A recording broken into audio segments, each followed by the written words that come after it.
Welcome and thank you for joining Jamf today for App Fundamentals from Selection to Deployment. If you're familiar with Jamf, you know we've been around for about 15 years, and our goal is to help organizations succeed with Apple. And in education, that means about helping organizations with the systems IT and the instructional IT work together to bring a great learning environment for students. And we've been doing that in over 5,000 K-12 schools for years and nearly 6 million students in total. If you've been listening to our webinars for the last several years, I'm Dave Saltmarsh. I've been with Jamf for about 5 years now. I've left my school department. Been getting an opportunity to go around the world and meet schools, meet with people at schools, and hear about what they're doing. So I have some of that to share today for myself, but I'm also joined today by Mary Gurley, the Director of Curriculum. She's going to give her detailed a process of how she looks at and how other people at eSpark look at deciding what apps are appropriate for students at different levels. And we're also joined by Kelly Watkins-Conrad, one of our wonderful system engineers here at Jamf. So, ladies, welcome and thank you for joining. Hello. Hello. Good to be here. I'm going to go ahead and kick things off with our agenda and try to get my segment out of the way as quickly as possible. I do like to give an overview of my perspective of the app process and some challenges that are out there in educational organizations. Mary will give the best practices, as I mentioned before, on researching and selecting iOS apps. And we'll end with Kelly telling us about a relationship and an opportunity to use eSpark and Jamf to streamline app workflows within your organization. We'll also take plenty of questions and provide some answers at the end. The app discovery process is where I think organizations start. They have to look at what's out there and decide what they want to use in their organizations before they deploy it. A few questions I have for you, and I'd just simply love for you to go ahead and think about these as we're going through today's presentation and responding to this in the chat if you'd like. I'm curious how much time you spend supporting teachers, or if you're a teacher yourself, how much time you spend in identifying and accessing educational apps. I'm not going to wait my full 8 seconds for that response. I'll leave it up there, knowing that you'll probably jump in, think about it over the course of this presentation or answer in chat. I'm also curious on what criteria your district uses for evaluating apps. It could be a very formal process where you submit for that, or an informal where you just find the right person. You may have a paper workflow or a digital, or a combination of paper and digital workflow to request applications and then to actually get them installed onto a student's iPad. And the last question, I'm curious on overall effectiveness with your iPads being used in the classroom. How do you feel? If 10 is highly effective, how do you feel on that scale of how things are going in your district? With those thoughts in mind, we're going to go ahead and go into what I like to call the app flow from discovery to deployment, just to give you a concept here of what we're really talking about today in totality. From app discovery, as an educator, you have your own experiences. You may already know what you're looking for, but a lot of times we look for recommendations from colleagues, or I go out to the Common Sense Media, Common Sense Education site a lot to see what they have to say. I also have several EdTech leaders that I follow and go to their sites, and they have some great rubrics for how they decide what apps to recommend. So you may already have your sources. We also could just get onto the App Store and search among their vetted apps. And that is one of the great things about the App Store is we do know there's been some vetting going on. It's not wild, wild west necessarily, but there are still hundreds of thousands of apps to choose from. You could, if you have a mobile device management system like Jamf, you could have access and go into the apps catalog, apps that have already been brought into your organization's system that are likely already being used and probably have already been approved for use. And Kelly's going to get into that a little bit later to show you, how somebody could have access and what they could see if they looked inside the Jamf system. Once we've done some discovery, usually we have to select it and request something. Usually we don't necessarily have the power to distribute that, and sometimes when we deal with free apps, that's possible. But even with free apps, more than likely, once you've chosen something, you're going through some kind of approval process. I would usually start with the instructional side of that. Is it aligned to the value of the organization and the goals you're trying to achieve? And every organization may have some other process, a different process. However, it usually has some consideration around that.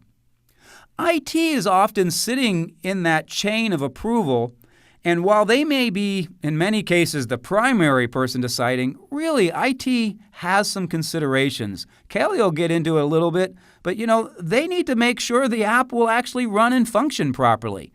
They need to make sure there's no security concerns related to it. A lot of times they look at the EULA or the use privileges, and they want to make sure it's of the kind of capacity that will run on the newer technology. So we've got IT approval. We have instructional validation. Now we need to get purchasing. And even if it's free, often that still has to go through that process. So that's a process that could be rather convoluted, complicated, or streamlined, depending on your organization. So I'm kind of curious on what it's like for you. From there, we need to purchase it. And Apple's done a terrific job of bundling their access to many of their services through Apple School Manager, and the volume purchase program is going to get tied into that instead of being a separate concept, but really tied right into that. And when you do, you still need to tie that to your mobile device management system, like Jamf, for instance, to then deploy that. Usually that means a human being going in and triggering that deployment down, or we call it scoping, to the appropriate device or person needing that resource. And of course, when we install that onto a device, we now can make that happen automatically, or we could put it just out there and available for someone. And one of the key elements in this whole process is the realization, unlike in 2008 when I started with iOS 6, I guess, with iPod Touches, where we didn't have the ability to distribute an app and retain ownership, we can now do that. And that's an important piece to this workflow. So I want to move on from this, and I can't help but the next two pieces I'm pretty much bringing into every discussion. And I thought I was only going to bring this layered digital equity concept in just a little bit, and then I realized how even in any time I'm recommending an app to someone, I'm thinking of this whole process because I consider it something that's very important and needs to be purposeful. I'm thinking about where this app is going to get used. Is it just in the school? Because when I realized the power of the devices we're using, there's so much capability for the apps today to not necessarily need Wi-Fi. And I know that a fourth of most of the students out there don't have good internet access at home. And in some communities, that's a lot more than a fourth. And in my last classroom I taught in, that would have been 30 students over the course of a day that wouldn't have had access to using that app if it had required internet access. So that is still a paramount in my decision-making process.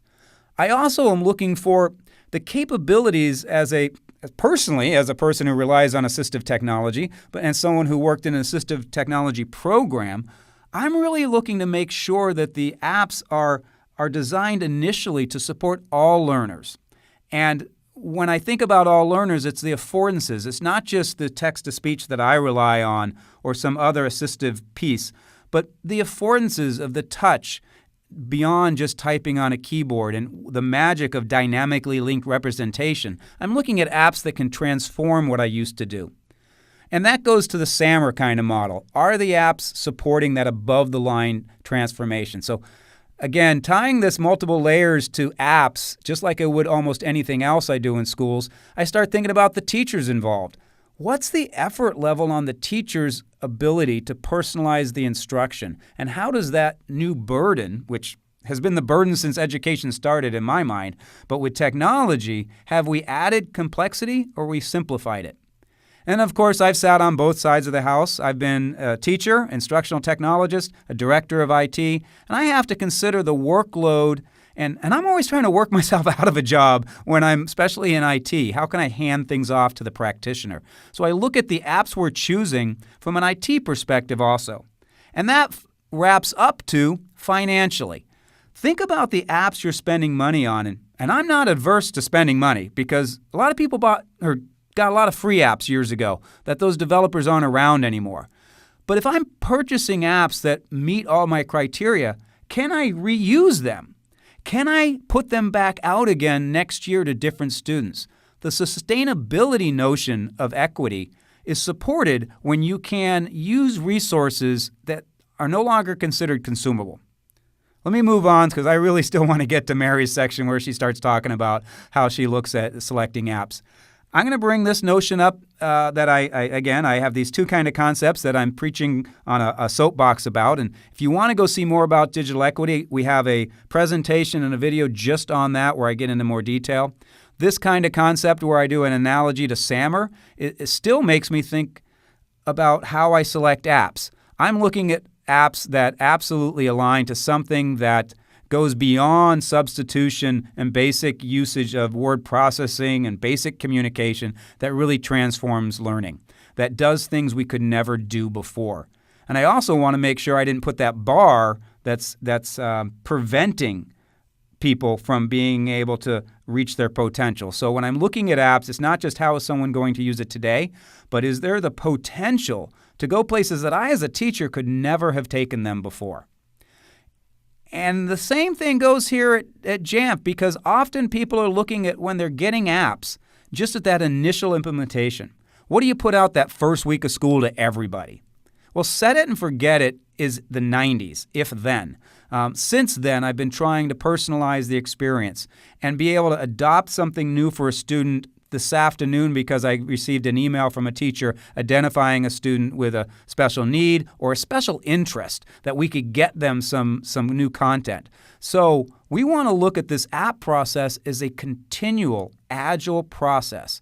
And so when Mary goes through this aspect, realize that this is customized and redefined on a moment-by-moment basis. This is not the beginning of the school year, what should all fourth graders get? Because there is no average student, and we are never going to meet the personal needs if we don't look at it like that. How can we transform the app selection and distribution workflow from that set it at the beginning of the year, modify it during holiday break, and good luck till the end of the school year? We want to make that be something that's agile and constantly changing. And there is no reason that is not possible today. So that's my soapbox for what I think about when I'm looking at, I get these lists all the time. Hey, can you give us your top 10 favorite apps and all that? And it's like, okay, do you have a couple hours? Because I have some questions before I get started. Now I'd like to hand this off to a real expert on looking at apps from an instructional side. That was from my maybe tech director side, IT side of where I come from. But let's hand things off to Mary. Great. Thank you, Dave. So I just want to start by saying I'm just really excited to be here and share our process with you that we use at eSpark. And as a former special education teacher that had iPads in the classroom and now a learning designer for a curriculum that is exclusively digital, I can completely relate to the challenges of navigating the App Store and, as Dave mentioned, those hundreds of thousands of apps and figuring out which ones are going to be good and effective for your students.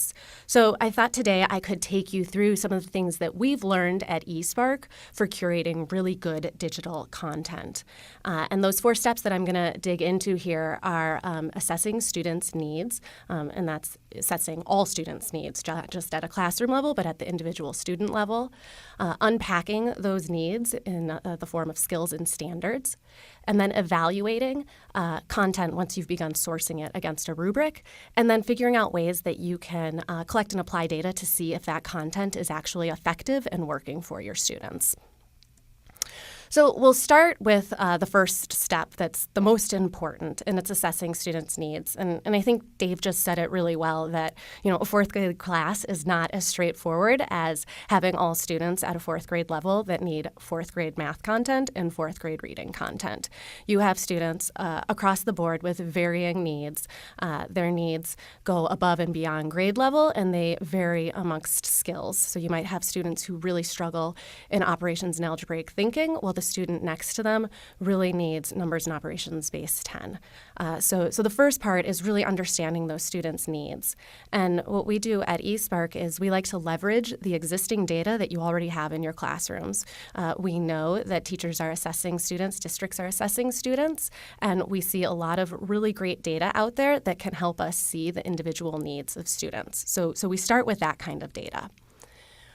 Once you've identified the needs of your students at that individual level and see what those skills that they need help with are, you take that down, and what we do is we take it down to the skill level, and we really unpack the skill to understand what it is students need to learn in order to develop that skill. We find it's not as straightforward as just saying they need phonics help. In this case, they need help in how to segment word sounds. So we're going to unpack that skill. And we know a lot of districts have already done this as initiatives, or you do this in your grade level team meetings where you already have these documents out there. So leverage those documents that you have to help you find the content that you need for your students.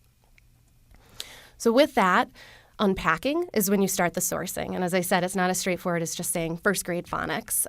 What we've found is that the more specific you can get and detailed within the skills, the better your search results are going to be.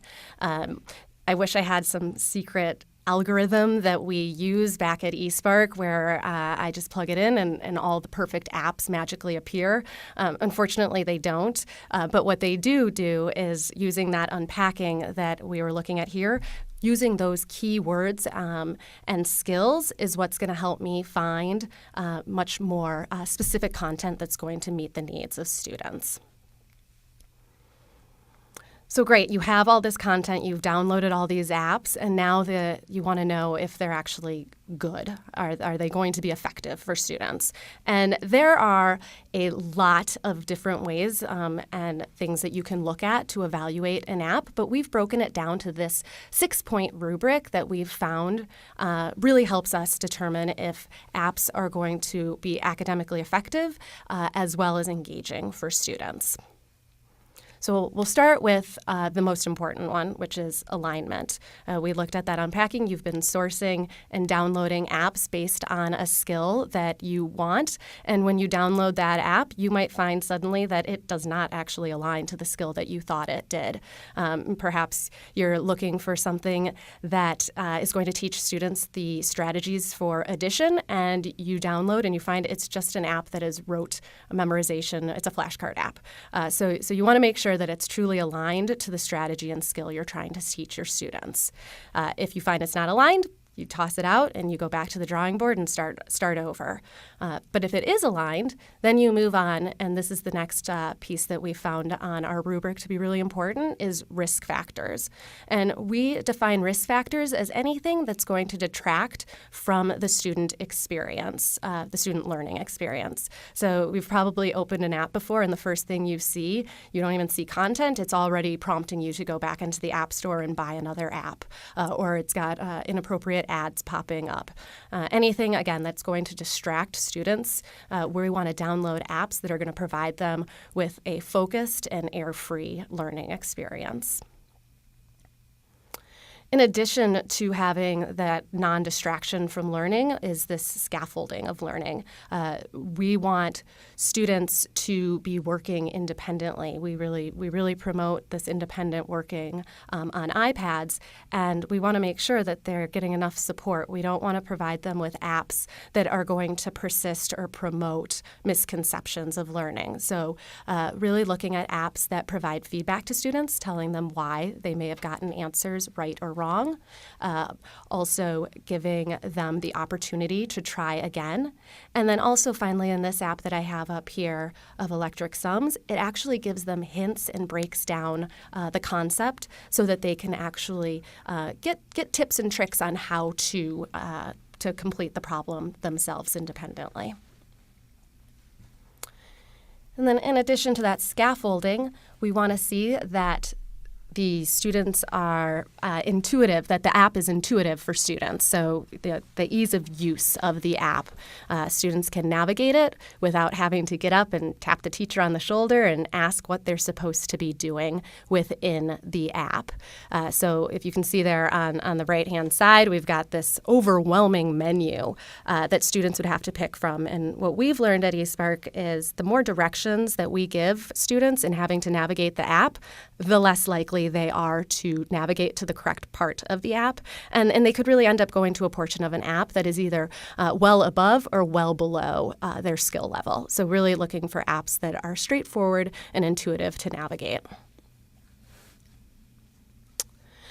And then the next piece, I think this taps nicely into what Dave was saying about that SAMR model, is the student engagement. We want to make sure that we are providing apps that are not easily replicable with paper and pencil. We want this to be something that is really transforming learning. And we see so many great capabilities on the iPad from apps with visual, auditory support. Even there's tons of apps out there that require students to twist, tilt, turn, shake the iPad. That's really providing them with a whole new level of experience. It probably sounds scary that they're shaking the iPad, but it is all in the name of education. So so making sure that, again, not something that they can do with a pen and paper. We really want to make sure it's something fun and exciting for students. And then the last piece that we consider at eSpark when we are evaluating apps is text complexity. I think we sometimes get really excited about all the bells and whistles that can come attached to an app, that it has all these great sounds, it has animation, it looks really exciting, and therefore looks like it's something that a first or second grade student could engage with and have no problem with. But it's still really important, just like you level your libraries, your paperback libraries, and your classrooms, we recommend doing the same exact thing with the apps that you're introducing to your students. So not only looking at the readability levels or using your leveling systems that you use for your paperback books, but also thinking about accessibility as well. Does it offer audio support for students? Does it have tracking where students can follow along while they're reading, and vocabulary support? So again, really taking advantage of some of those capabilities that a paperback book can't provide for students. So the big question is, after you've gone through and you've evaluated all of these apps, the most important thing you want to know is it working? Is it actually helping your students? Are they engaging with apps that they like? And more importantly, are they engaging with apps that are helping them to learn and push the needle on achievement? And there are a number of ways that you can assess the value of an app. And some of the ways that we do that at eSpark are through formative assessments. We will provide students with pre and post quizzes that they will take. We'll have the apps sandwiched in between those pre and post assessments. And we're really looking for some post-quiz growth. And if you're not seeing post-quiz growth for your students, then it's likely that some of the apps that have been chosen are not effective, and you should probably circle back and try to find new ones for those students. We also look at it at the very granular activity level for that specific app. A lot of times we use exit tickets in classrooms, and that's exactly what we're doing with these activity level assessments or app level assessments for students. So really getting to find out if that one specific app is targeting students' needs. And then finally, the engagement ratings. We think it's really important that students like the content that they're working with. We know that when students are engaged, their learning levels rise. So we ask students to rate every single app that a student engaged with. We ask them to give it a thumbs up or a thumbs down.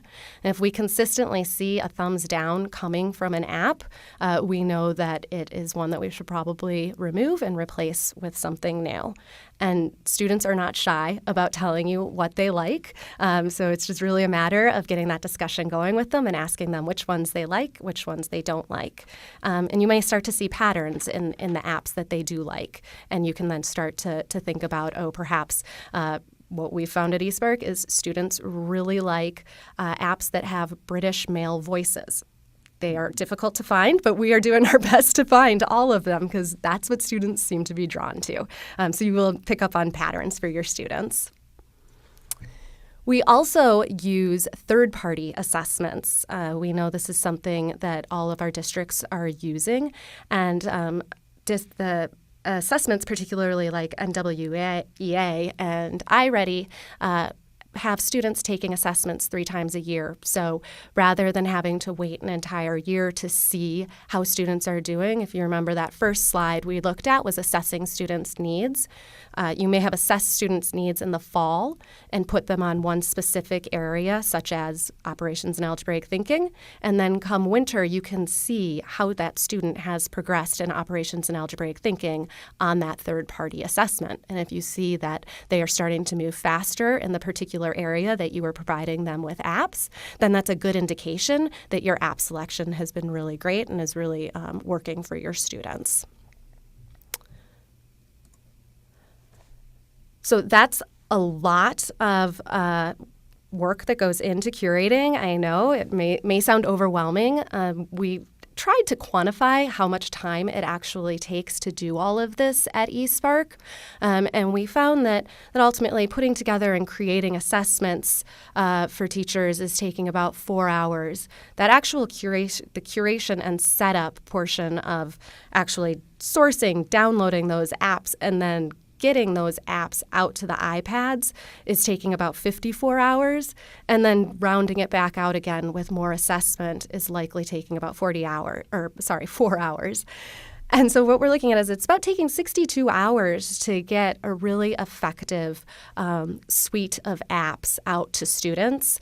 So we know it can be really overwhelming. So I'm going to hand it over to Kelly to talk about maybe ways to streamline this process for you. All right. Thank you, Mary. A lot of great stuff. Hello, everybody. So thinking more about Jamf and eSpark, we offer a lot of really great things on our own, but where we really have a lot of the magic happening is when we're together. So thinking about eSpark on its own, allowing us to have more time where teachers aren't spending all this time building lists, going through a vetting process. And IT, you're also not going through and testing out all these apps to make sure that they're compatible. Something that eSpark is doing is with the change to 64-bit apps, that is something that is already being done, something that you don't have to do. And something else to know as well is that you'll be able to save money by knowing that you're not going through and purchasing all the licenses, and that is something that is already being taken care of for you. So something where you can save money, especially now where money is always tight. And a really great thing as well is that eSpark will allow you to have those measurements, as Mary was saying, being able to assess the progress of your students, making sure that these apps are valuable for them. And while eSpark does a lot of these really great things, Jamf also does some really great things. So being able to get all that inventory information, knowing which apps are out on those iPads, and then also being able to take advantage of a full MDM. So eSpark and Jamf on their own, really great. But together, something really awesome. Having eSpark in there to have that individualized learning that you can take advantage of, and backing it with Jamf Pro to make sure that you can have a seamless experience between the two. So I'd like to talk a little bit more about how this integration works. I'm not going to talk about the nitty-gritty of step-by-step how we do it, but just an overall view of how this works on the eSpark and the Jamf end. So all the assessments that we talked about earlier, that's already done. These apps are vetted through eSpark's process, and we have our pool of apps. We then have our students that, depending on where they are, they will receive all those customized apps or quests. So students will have potentially totally different apps on each iPad, whichever they're working on. And then we go ahead and we cycle through. So as you finish a quest, new apps come down. And that's all done without having IT having to interact, without the teacher having to interrupt class in order to get new apps on there. And so it's really a seamless process where you're not having to constantly touch these devices in order to get the latest content on there. And something else to know as well is that with all of these quests and everything, if you want to have something that's more specialized, so say you have your individual quests, but today we're learning about time. So maybe the teacher decides that everyone is going to have the same quest today, and you're able to do that. So you can have the individual customization, but the teachers also have the ability to take it to another level and be able to have an individual quest that everyone can take advantage of. So when talking about the value of what this brings to you, there's really two groups here that we like to focus on. The first is focusing on that personalized instruction. So making sure that we have everything that has been vetted. It's aligned so we have a standard. There's no question about whether or not an app is going to be good. We know it's already been done. And we know that these apps are going to be producing results. And we can see those results. So that is really important for us to know, is it worth it? Then for IT, it's really great because this is going to reduce the amount of work that you have to put into deploying apps. Now, the one thing I know that I'm going to probably repeat twice is this allows you to have a zero-touch process from purchasing to deployment. And in case you've been knocked off your chair, I'm going to say it again, you don't have to do anything. So this means that eSpark is handling the apps getting purchased, the apps getting deployed, apps coming back. You literally don't have to do anything. And I don't know about you, but not having to do anything is one of my favorite parts of my job. And then, of course, app catalog management. So you're not having your IT team go through and have hundreds upon hundreds of apps that are in their catalog, sorting through them. They're already going to be there and be available for your students and teachers to take advantage of. Something else you're not spending a bunch of time in order to get organized. So that's where eSpark and Jamf, how we can work together to do something really great. But a lot of times I've heard questions of, well, that sounds really wonderful, but what if I want to still have that customization? What if my teachers still want to have maybe something that's outside of that customized quest? And you can do that. So just focusing on how Jamf can take that to 11, if you will, we do have something that teachers will be able to utilize in order to have that little extra taste of customization. And we'll do that with our application called Self-Service. So what Self-Service will allow you to do is have your own curated app store. And you can set up categories to make it very easy for your teachers to see which apps are going to be relevant for them. And we just go ahead, we'll select the app to download, and it will download. There'll be no Apple IDs, no passwords, nothing getting in the way of your teachers being able to teach their class and being able to utilize that technology in a meaningful way. So now I would like to show you how we can also allow for our teachers, our ed techs to get more involved in seeing what applications we have available already to us. So this is a screenshot of Jamf Pro, and I'm just going to walk you through on how we can see what applications we have available. Now, for those of you who are the Jamf admin, we can set this up to have very, very specific views. So we don't necessarily have to make all of these different things available to show. We can make it very simple so anyone can view these apps without worrying about clicking on something that maybe we don't want them to. So within Jamf, we will go ahead and we'll select our mobile devices tab at the top there. And then once we've done that, we can select this search VPP content on the left-hand side.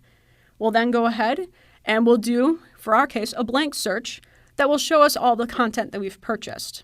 So in here, we can see everything that is in here, all over 500 of our apps.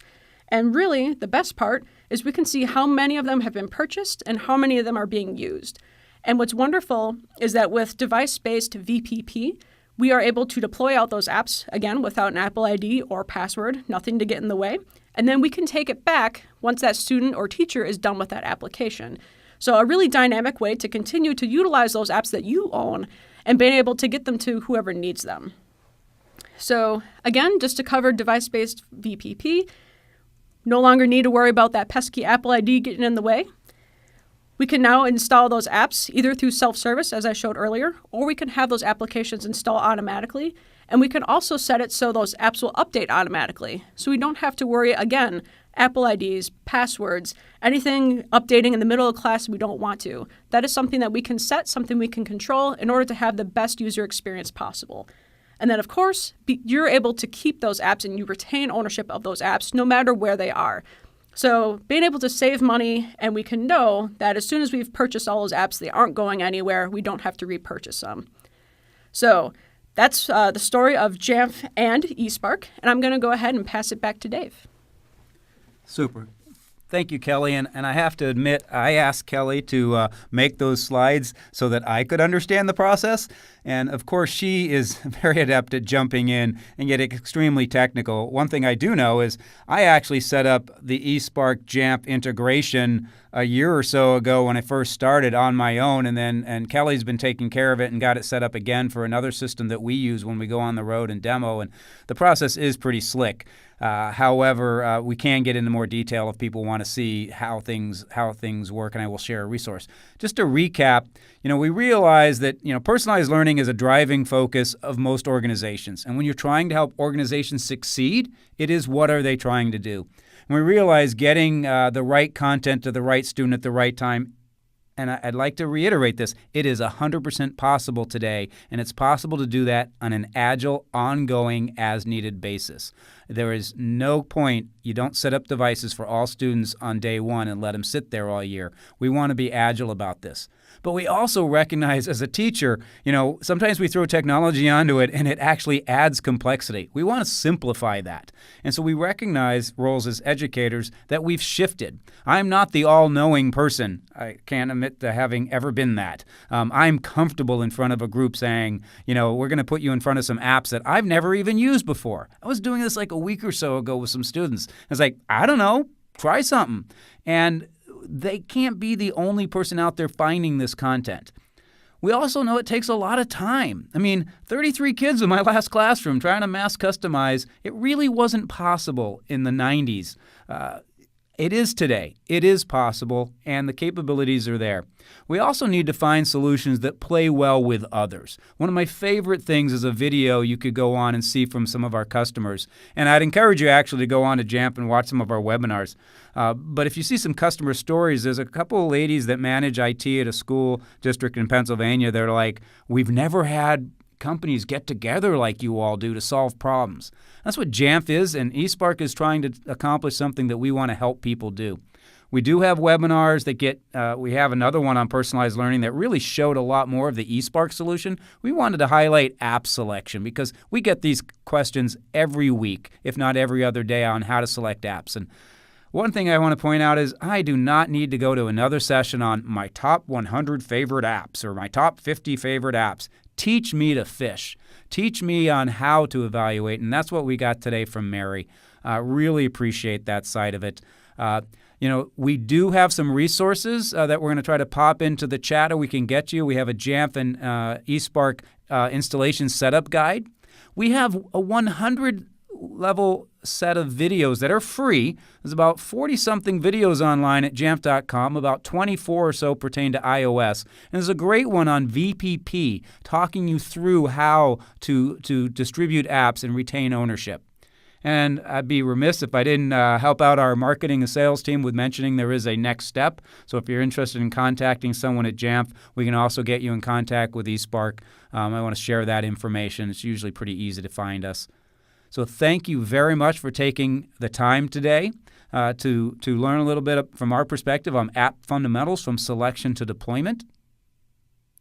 I'd like to stop now, and we have a great opportunity. We don't always get a guest like this in-house. You can always call and talk to Kelly, and I'm always willing to talk to people. But we have Mary here, and we'd love to spend some time taking some questions if you have them.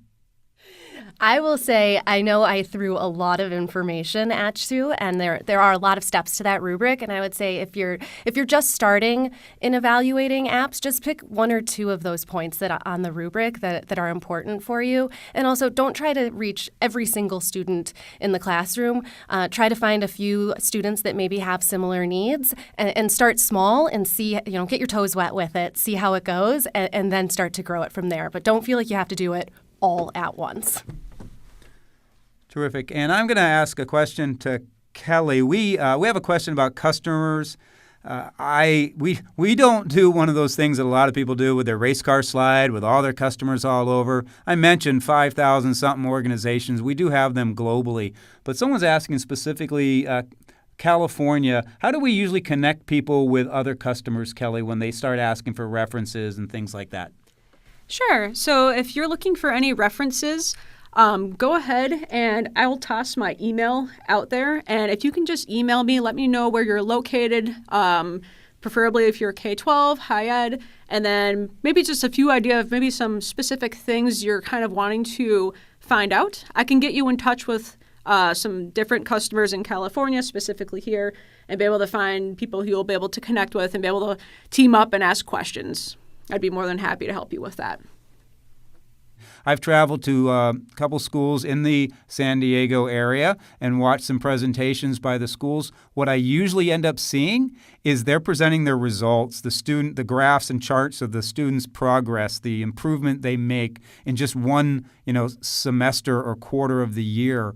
That's the part that I really love seeing. It's nice that we have the behind-the-scenes part, but one of the most exciting things I have for IT people to share is that in the 25 years I've been involved in school educational technology, it's trying to prove the value. Well, one thing I can do is not just selecting the apps and getting the right apps and saving money and saving time and personalizing, but actually to show the growth of students. This isn't something we got into today because that wasn't the topic, but I do want to share that piece. This is the VOI, the value that it has, goes well beyond saving a few dollars and only buying so many seats of an app instead of putting them to everybody. Okay. Thank you for Mary and Kelly for joining today, and thank you for everyone who joined out there. Have a great rest of your day.